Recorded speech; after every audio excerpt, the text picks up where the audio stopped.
Wonder what Blood Ball is, or can't figure out the different meanings of Blood Ball? Stay watching and we're gonna try to figure these things out. I'm joined with Coma, a long-time board gamer and part of the Swedish national team in Blood Bowl. Hi guys.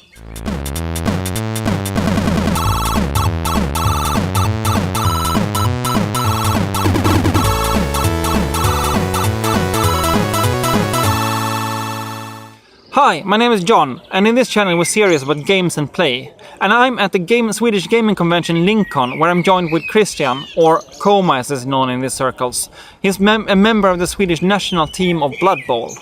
And in previous videos we have talked about competitive gaming, but today I'm going to focus on the game itself and try to figure out what is Blood Bowl. We're going to look at the history and of the current state of the game. I hope this will interest you, and if you like it, please consider subscribing. The button is down below, and that way you will know about any future updates to these videos. So, Blood Bowl is interesting because it's not a board game and it's not a miniature game, but rather it's a bit of both.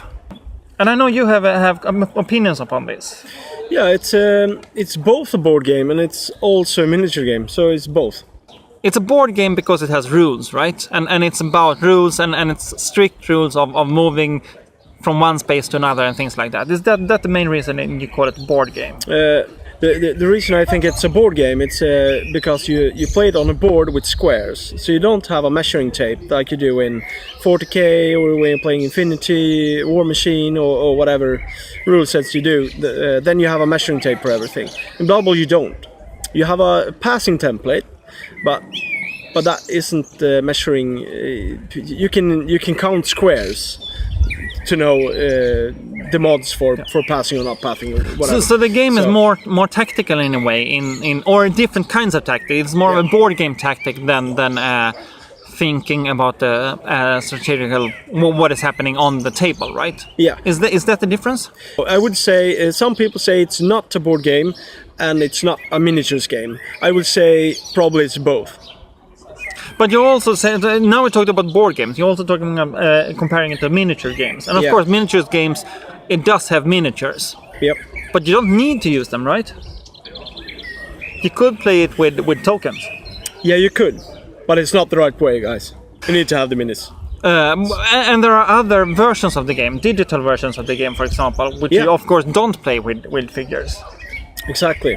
There's online versions. The first one was a PC game called Blood Bowl, and that was early 90s or something like that. 95, I think, was released. Wasn't very good, but it was fun at the time. Nowadays, it's Cyanide did a game for the license from Games Workshop to do Blood Bowl. Did Blood Bowl 1.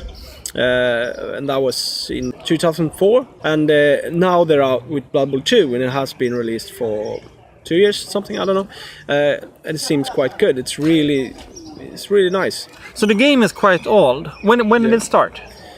1986.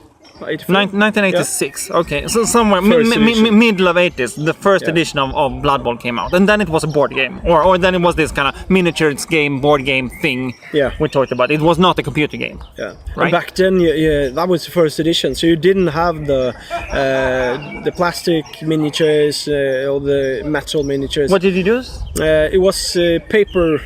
Oh, okay. So paper stands with models and a back. So 2D. So printed paper stands with models. That was the first version. As you saw in a lot of board games at that time. Yeah, that's true. Yeah. And also in role-playing games, there was quite common that you had these printed miniatures that you move around the board. Yeah. I don't know. Dungeons and Dragons and that kind of I'm actually unsure about Dungeons and Dragons. I'm not that much of a Dungeons and Dragons player. Because we're in a Swedish context, and Dungeons & Dragons has never been a big game here. So here we played Drakar och Demoner, which is an implementation of basic role-playing. But in that one, there was in the second edition there were those printed cardboard things as well. Yeah, and that should be about the same era. When did the models arrive then? Second edition. Second edition. Yeah. So a couple of years later. Yeah. A couple of years later. And they were with the game? You got the team? You got some plastic teams with the first game, and then you could buy other teams. Yeah. And then of course there's been more editions after that. So there's first, second, and third, if I remember correctly, which are kind of the old games. Yeah, exactly. And third edition got a reprint a couple of years after. And third edition is somewhere in the 90s. Not sure. Yeah. And people. That was when I started playing. So third edition. Yeah, third edition was my first, and then I went back to play second edition and so. And then I know a lot of the players who are kind of liking the old game are using the old model still. I think you are doing that every now and then, right? Yeah, I'm what you call an old school gaming collector. So I have almost everything for second edition. And of course the style of those models are different than the style of the models that are printed today. Yeah, it's because technology has evolved. Yeah, nowadays it's more 3D modeling, I think, for most companies. Blood Bowl or not. Yeah, and I know Blood Bowl are doing it, or Games Workshop are doing that to all of their games. So they are making the models digitally and then sending them off to be molded, I guess is the word. Yeah, and it's more multi-part. Sorry? It's more multi-part. It's more multi-part, well. Yeah. The old ones were one piece and usually kind of two-dimensional. Even though they were three-dimensional, everything was in one plane. So the hands were easily to mold. Yeah. And also there the techniques has evolved so that you can make more 3D images or things that move in different or poke out in different directions in the models. Yeah. But so there was a first edition, a second edition, and a third edition, and this ends in the middle of 90s or something like that, right? Yeah, I think so. And that's where they ended the game. So there was they stopped printing the game, but the community stayed on. There was a lot of players still, right? We had for a lot of years we had a living rule book, which was basically a PDF file on the Games Workshop website. Yeah. We had, and it was. I'm not sure about updated over time. Yeah, I didn't. I'm not sure about all the origins of it, but there was a lot of pro gamers and people really involved with the game.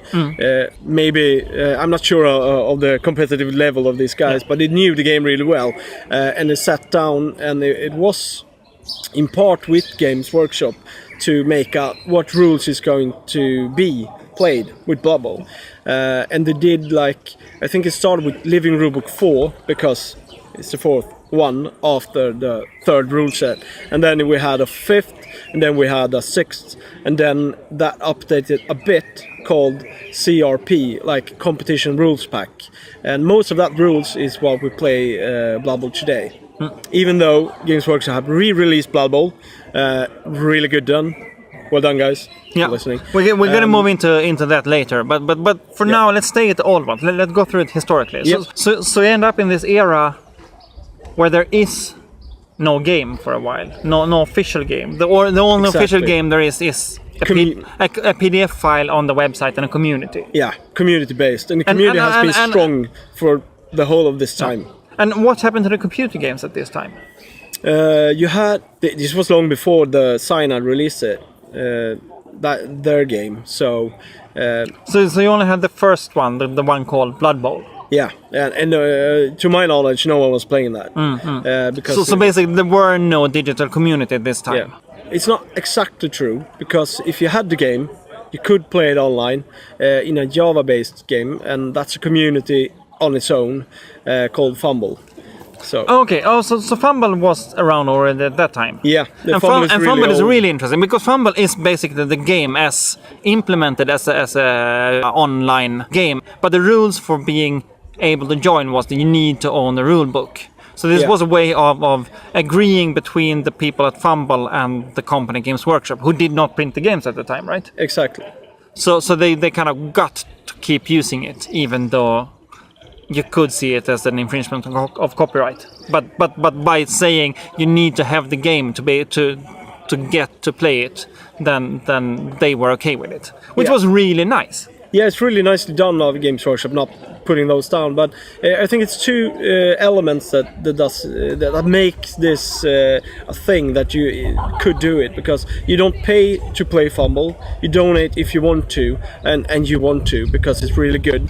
The admins are top of the line guys who does a lot of work as they do in free communities, and also you need to own the game in order to play FUMBBL. So it's just you can play your friends that doesn't live in the same city playing this if you own the game. And it's really good. Yeah, and I think this is a really good decision from Games Workshop to letting them. I mean, they could of course have stopped the game if they wanted to, but they decided not to. But anyway, because Games Workshop have gotten a lot of criticism over the years over their way of handling internet communities, and I think Blood Bowl is a good exception from that rule, because they are doing. They did a lot of good things for the Blood Bowl community, and nowadays they're much better. Thank you, Games Workshop, for your approach to social media and internet communities today. We love the new approach, and I think everybody who's at least a little bit involved in the games like the new approach a lot. So it's really nice to see that this is changing as well. Yeah, the last couple of years, Games Workshop had gone from I'm not sure I want to play those games. I'd rather play other companies' games, except for Blood Bowl, because that's my passion. But nowadays I'm like, I really can't not play Necromunda or whatever it is. So they have made a coin flip. Yeah. In their approach to the communities and what they offer, and it's really, really good. But let's go back to that era after the first, second, and third edition stopped being printed. The kind of the void, the empty space with no official Blood Bowl around. Yeah. There was still a lot of playing, right? There's a lot of playing. So there was a community, an active community, and there was even new releases in the form of fantasy football. Like indie games and non-independent models and things like that, right? Yeah, and it still are. It was a lot of companies that they're like, Games Workshop isn't doing new minis, so let's do them. So they popped up a lot of miniatures, and I think Impact Miniatures was Tom. He's called. Sorry, Tom, I can't remember your last name. But Galax Starscraper is his handle, I think. But Impact Games was one of the first. And he's still making them, right? Yeah, I think so. Yeah. They still have a web page that's a lot of minis. And nowadays, it's a lot of companies that does fantasy football miniatures still. So it's a new Kickstarter out everywhere, but even though Games Workshop are doing their models. Yeah. But it's a fairly big field. So what you wanted was an update of the living rulebook, and if there are any other companies doing cool minis want to play. Yeah. And also you had the playing FUMBBL. And when Cyanide got there with their licensed double game, you were playing that as well. So now you have a lot of platforms to play your game. And that was before the re-release of the official Games Workshop game that we have now. And now the game is back, right? Yeah, it's back. Since 2 years or something like that. Yeah, well, approximately 2 years, I think. Was it December or something? 2 years ago. And is this the game you're using now? You're not really using the Games Workshop rules, even though there is an official Games Workshop game now, right? Yes and no. Most of the rules are the same as the competition rules back, and they've changed some things. Most of the new rules are league rules, and I don't play league at all now. I used to play leagues a lot.